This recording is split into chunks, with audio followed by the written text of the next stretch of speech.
Nine wakao governor ma Nairobi gigimo control ni gigima dwarore ni strategies madwaro no bed in place mondo lok ngima mar ji. Kech demand mag jo Nairobi ok chal gi demand ma jo Mombasa kata Kisumu. It's very unique. Kech Nairobi ji ng'eny. But infrastructure bopogore. Iyudo ni Nairobi sani kata mana skunde 70 to 80% of the schooling and private. And very unfortunate situation. Koro aparo ni gima ber kabisa ma nyo wachno ni wabed kikwa tamre choko signatures. Wachok signatures. The maximum amount of time we review and 60 days.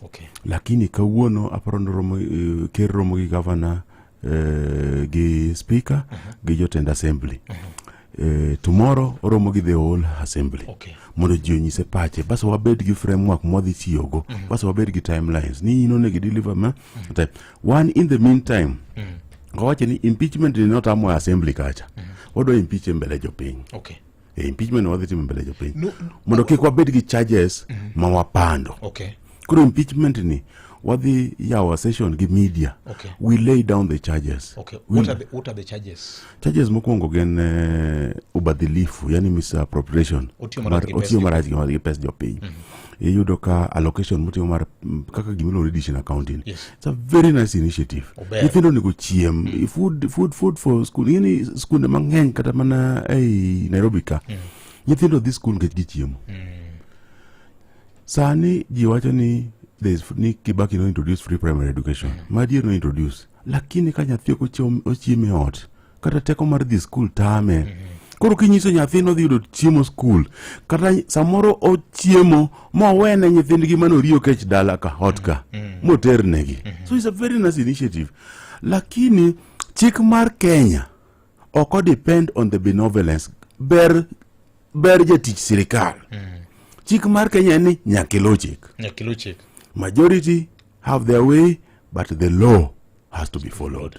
Okni minority have their say. We don't have any law maguro watch mar dish in accounting. Onge framework. Onge framework mar dish in accounting. That is a national government function. Why is it operating? School feeding program is a national government function. What's a term of nyiseni governor? To tamore basari wa ntie check ma regulate. Bursary allocation madwarore in Nairobi County is around just 320 million a year. 320 million, lakini okaw 1.2 billion. Okete gima okinyal baso gima jokma operate dish accounting ni it's a private company. It's a private, they call themselves NGO. So beyond dish accounting, bokaneno gimoro something else magets him. So gimo kunyal audit kaka assembly because it's a private entity. Yes. Even the Auditor General does not have control over it. Does not, unless we ask for special audits. You don't know today. Kechingini chik ma sirikal dwaro kara procurement. Chiemo go yudo kany. Not only for accountability, but also accountability ni chiemo ni akanye. Suppliers en ngade.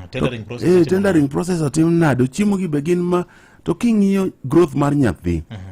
Government nigi vision mare health wise. Nutrition level. What is the content of this food?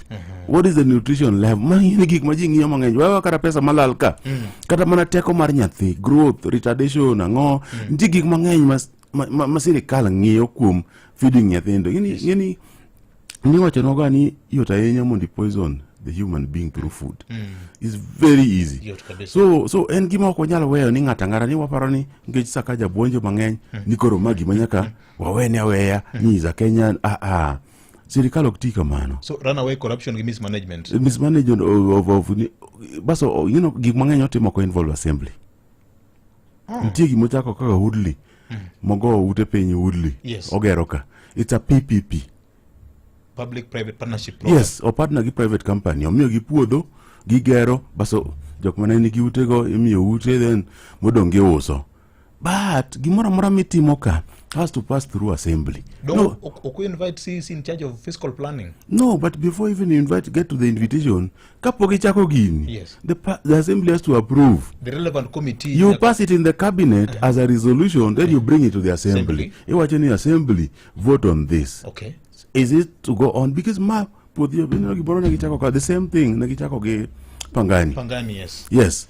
to okwamo nyaka sani because ne gimiyo ng'achacha puodho ni gere ute moko county kawo moko ibo uso Yes. yeah mondo recover pesani so the developer comes with the money the county gives land developer onge pesa koro jogi sani okawo title deed mar puoth sirikal gidhi giboro go loan koro wapenjo ni developer chacha en gima nokelo en ang'o PPP ni Nikech structure mar PPP ni ng'ani biro gi resources meke pesa ne. obiro gi pesa ne Uno land. wano chiwo land mami land no ok ni land idhi boro go loan pesa en mari koro pesa ni nie midhi koni atiyo gi pesa makama adhi uso gigiwa adhi yudo profit machal kama to ng'ani chak kawo title deed mar pangani no ochako dhi oboro go loan to wapenjo ni to koro ok involved assembly gini and we went to court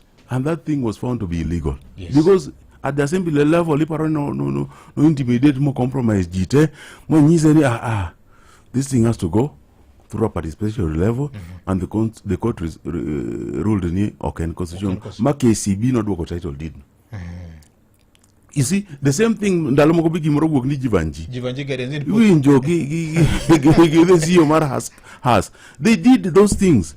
It is very unfortunate makiwinjo it is not Jivanji Geden by the okay Jivanji ni and Jivanji mantie Ngara. There's a piece of land there which used to be owned by the Jivanji. Yes. Jivanji used to be resided in Muindi mane lo ni Jivanji which had a lot of influence there.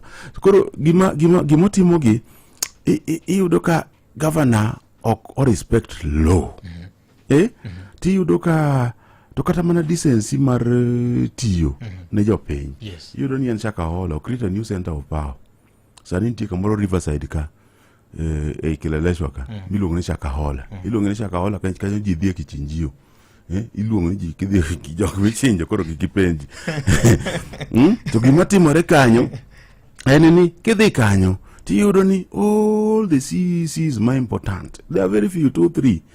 All the chief officers of Chop City Hall.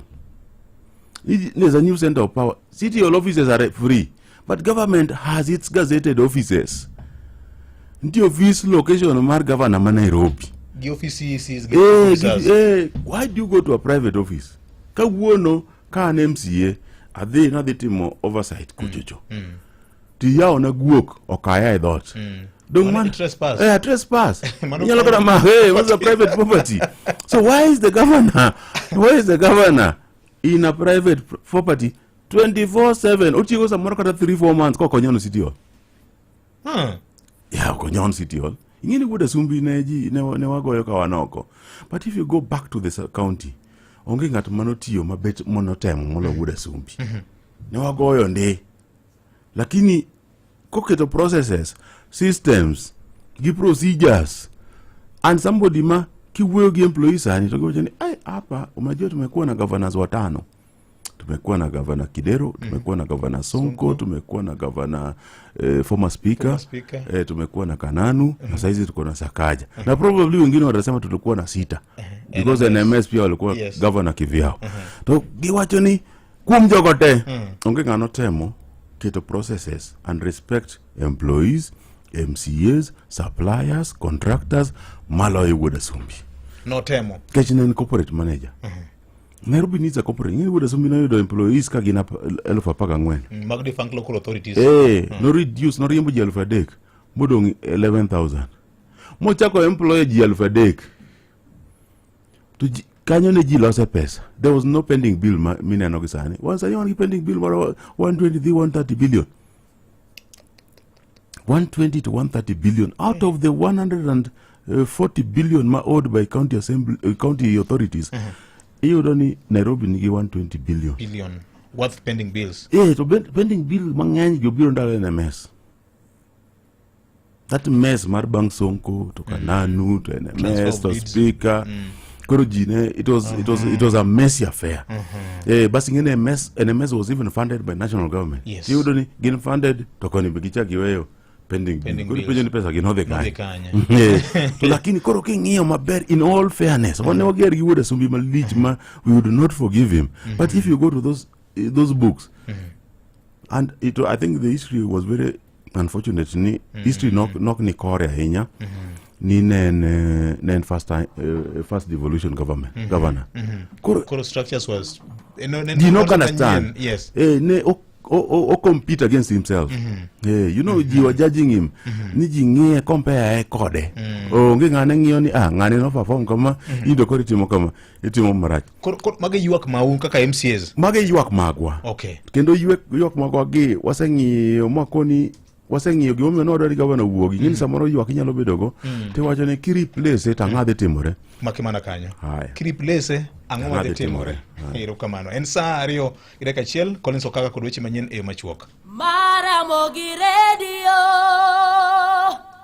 Radio Ramogi kar chuny jaluo weche manyien e yo machuok gi Collins Okaka. Kamara mara mintinye kono mga juanga rwakini machiegni magi moko kuom weche maikoni e yono madimba kochopo saa 3 e wang'e ka thothgi gin mago matuch kowuok e kor gwenge ka warango weche mag arita ne jatend migawo mar arita maiye Kipchumba Murkomen odiochieng' ma kawuono igeno ni dhi timo limbe e kaunti ma Busia mar rango weche mag arita chutho to e tong' mar piny Kenya kod Uganda mar neno ni weche mag arita oridi e kind pinje ariyogo. Kopogore kod mano bende jodak e kaunti ma Nairobi pod medo golo pachgi ewi ng'ukruok mar paro manyo nitiere mar thicho Okoya Peace. Gavana mar kaunti ma Nairobi Mano Johnson Arthur Sakaja mabende koro nyo tonye dakika mogik bang' MCAs nyo wito oko paro ma kamano. Kopogore kod mano bende obro kelo ni weche motendo kod mago mag somo mabende nyaka sani sikunde mathoth e pacho kaendi kokalo kuom jotend sikunde go ywak ni podoka giyudo omenda masiro somb jopuonjre kata doko ne sirikal nyocha ne osingo mar chwalo omenda makamano ka ochopo giko juma mokalo chien. Magi kod mamoko mathoth watudre koromo saa 3 wang'e kadugo kod weche gi e yono madimba ka thothgi gin mago motuch kowuok e kor gwenge mopogore opogore. Mago ne weche manyien e yo machuok gi Collins Okaka. Collins chalga gima ibro keto raida kanyo ni MCA makilele shwa ward owacho ni push mar golo governor pod ngima Pokoto? Pokoto. Chunye pod gudo. Ete ga chunye pod gudo ngama pod okete ICU. Ine ICU. Okay. Iwacho ni Nyasaye ni kod. Mheshimiwa kogole to ang'o matimore? Aparo ni gima penjo maber ma dewa penjere ni koko gole tang'ade timbre. Okay. Koko gole aparo ni Nairobi ok dhi yudo kony nikech gima natemo nyisi en ni wase review gima dewa tim maber and kata speaker stay ngini Governor Sakaja biro kaka governor manyien, the third elected governor directly by the people. Yes. But the fifth governor in the Nairobi County.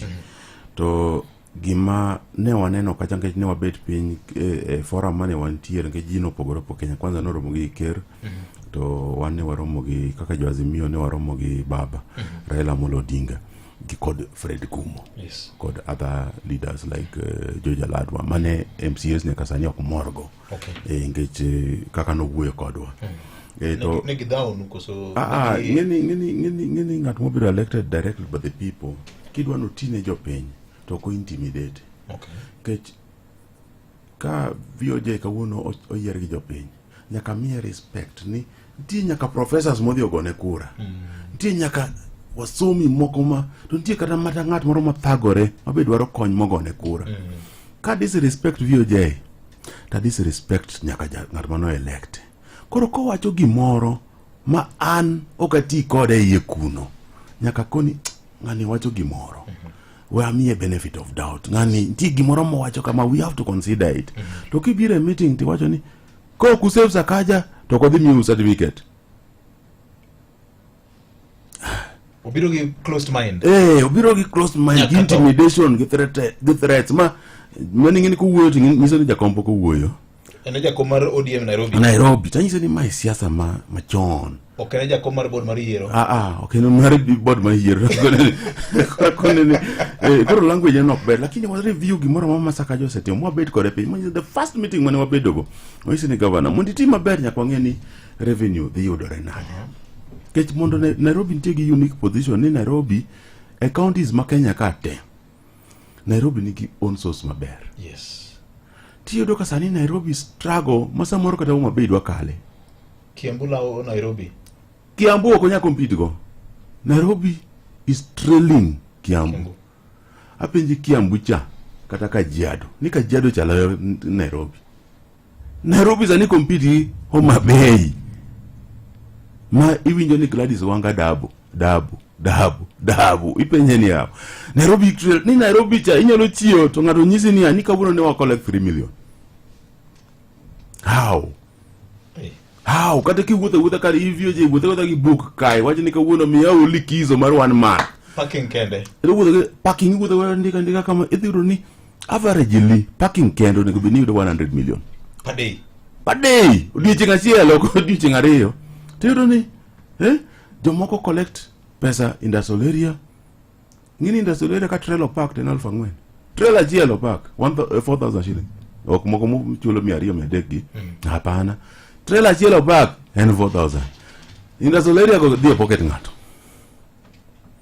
kidhi kacha kata kawuono wuoga gi receipt book te dhi kata gi phone app ni kin gi app mar Nairobi County Nairobi Revenue Authority kidhi kanyo iwuotho ngara kanyo king'iyo nembni mtokni go kitemo chulo to yiene ne chul nyiso ni ne poko chule that system will not allow you to pay kana osechule kidhi ngara kacha chabe winti kama matatu park stage mar matatu go nego bed ni chulo pesa ma to ki ing'iyo kama tikoni ang'atimore ere kaka ng'ato nyalo wuok to wacho ni 3 million waneno ni saving governor ni mondi ti nyiswa ni revenue no dhi yudo nani governor no wuok kotetni chalo ka gimo seng'e kaka gino dhi timore no nyisowa ni Robert kipuru to the assembly anabo keep to the executive to ako ni ng'ani botiyo nade from then on nasinyiso jogi ni ng'ani ok trust kano biro go addition account anyiso ni under which framework framework mane kano biro go kidhi kana ngech na ndalo ngeno kadonjo immediately no keta e park mogulie park na okita e park kora park ka every time mane jogo biro tingi revenue gimoro molando kana nyaka no se collect the highest amount revenue let me tell you for a fact ni onge proof ni governor Sakaja se collect more than 9 billion onge ingi gimara we kana ka pok peje ni pesa no dhi kanye governor dhi TV to wacho no collect 13.5 billion 9 billion poko kalo nyaka nene the highest amount of revenue mane Nairobi no collect ndalo Evans Kidero 12.5 billion ndalo mane Kidero governor nyaka sani KRA revenue ne ose grow close to 3.8 times 4 times gima ango me war Nairobi cha stagnant revenue streams mane keto chonka gima masani is almost 1/10 of what Kidero was using. Koro driver mar county marach